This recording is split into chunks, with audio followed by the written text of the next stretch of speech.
Hey there guys, my name is Minna. I am the Black Car Babe coming to you from New York City out in the borough of Queens. As a female driver, are you concerned with safety on the road? In this quick video, I'm going to share with you 3 takeaways that I got listening to a recent podcast on the Rideshare Guy with safety expert Ben Branam. Stay tuned to the end of this video where I will share where you can access this podcast in its full detail, access some great resources on being an expert female professional driver. The first takeaway I got from this podcast is to choose your hours wisely. When I first started with my rideshare company is Via, based in New York City. It's also out in Chicago and DC, and they recently expanded to Paris, France. Yes, France, Paris, France. I started out testing out the different hours that were available to me. I did test out some night hours and work till like midnight. I soon realized that it was not an ideal situation for myself. First, because I am a woman. I also have a mother who worries a lot, and I'm sure you all have mothers that worry for you. During those night hours, I did encounter, they were not sketchy individuals. I had like 2 passengers who were drunk in separate rides.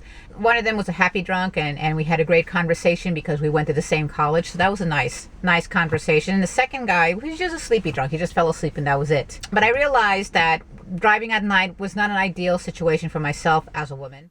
Hey guys, this is Minna from the future. I needed to add this little tidbit. I apologize for the mess behind me. Why don't I just do this so I can cover the mess behind me? Okay, there we go. All right, so I'm going to leave a link to a video by Drive Girl Drive where she gives her thoughts on driving late night hours, and it's a very good. She provides different scenarios, and yes, I'm going to leave the link below so you could watch that video as well, so you have another woman's perspective on choosing the best hours for you to drive during the day. And I apologize for the messy background. I just needed to put this in as I was editing this video. Okay. Back to the video. Also, I realized that I do get tired after a certain hour of the night. So I switched my hours to working during the day. Ideally, I'll start at 6:30 in the morning, 7 a.m. And I'll work my hours throughout the day, 10 to 12 hours a day. Do my break to keep myself sane. And I finish at a reasonable hour. I don't usually go past 8 p.m. because it takes me time to get back home from Manhattan, about 50 minutes to get back home. And I need that time to prepare for the next day, which means, if I have to wash the car, I'll wash the car. If I have to fill it up with gasoline, I'll fill it up with gasoline and prepare everything I need for the next day. So I have ample time to do that. So choose your hours wisely based on where you're living, your location, what works best for you. My suggestion as a woman is to work earlier hours. It just works best for you overall, especially you have loved ones who depend on you. You have kids. Try to work an earlier shift. So that is my first takeaway.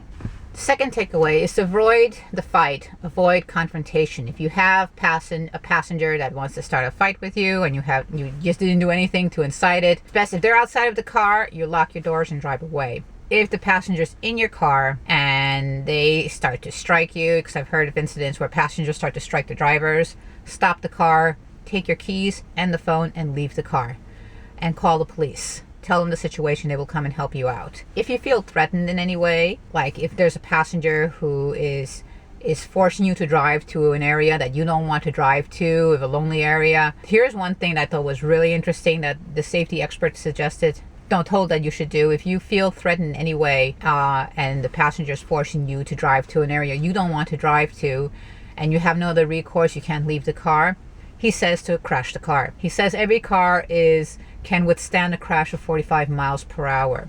He said find somewhere, you're a professional driver, you're wearing your seatbelt, find somewhere where you can crash safely, but in a way that, crash a car, police are going to come on the scene and the person who's trying to do you harm has a lot of explaining to do.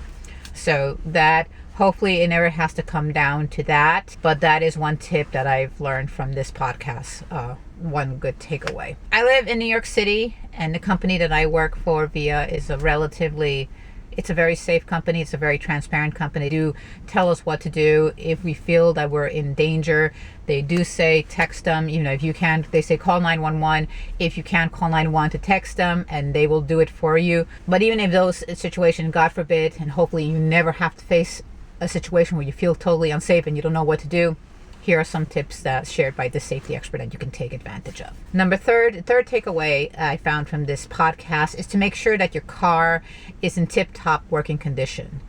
As a professional driver, before I start the day, I have to make sure my tires are properly inflated. I check the computer on the car, make sure all the tires have good pressure, make sure that I have enough oil in the car. The percentage of oil is a good percentage.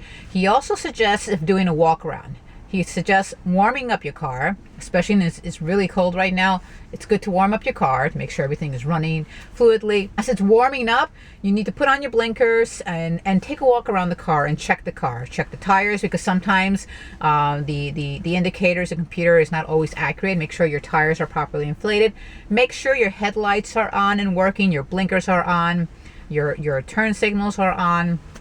Make sure they're all properly working, because God forbid something happens out on the road and you're stuck in the city or you're stuck in the middle of the road. You don't want that to happen to you. You want to make sure that, everything is in working order. Before, I was about to tell you about something really important in my third takeaway from this podcast. Before my battery died and my camera cut off, and I tried to film the last part on my iPhone, but that's a different story. So I'm here. The last part of that third takeaway in keeping your car in good condition is be prepared to spend the night in your car. God forbid you're stuck in a snowstorm and you can't get home. You should have some type of provision in your car, like MREs, which are meal ready to eat, that you find in the military, you find in Army, Navy stores. Or some power bars have several bottles of water, a warm blanket, a flashlight, to be prepared to stay in your car if you're stuck in a snowstorm or something out there. The likelihood of this happening in New York City is very slim, but you know what? You just never know. You could have that zombie apocalypse and you have to spend the night in your car, and even though you have a full tank of gas, wouldn't be enough to keep you warm overnight, God forbid. But it's good to be prepared for anything. So I thought that was a really cool takeaway, to be prepared for anything, be prepared to spend a night in your car. If you have to spend a night in your car, have those ready in your car, especially in the monster car that I drive. So those are the three takeaways that I got from this podcast. I'm going to leave a link below to the entire podcast so that you can watch it in its entirety. Not watch it, you could hear it in its entirety. And I will also leave the link to the Rideshare Guy, because he is an amazing resource if you're an Uber driver, if you're a Lyft driver, or anything in between. All the stuff that he shares is applicable to all type of rideshare that you do. I'm going to leave the link to all that below. My name is Minna.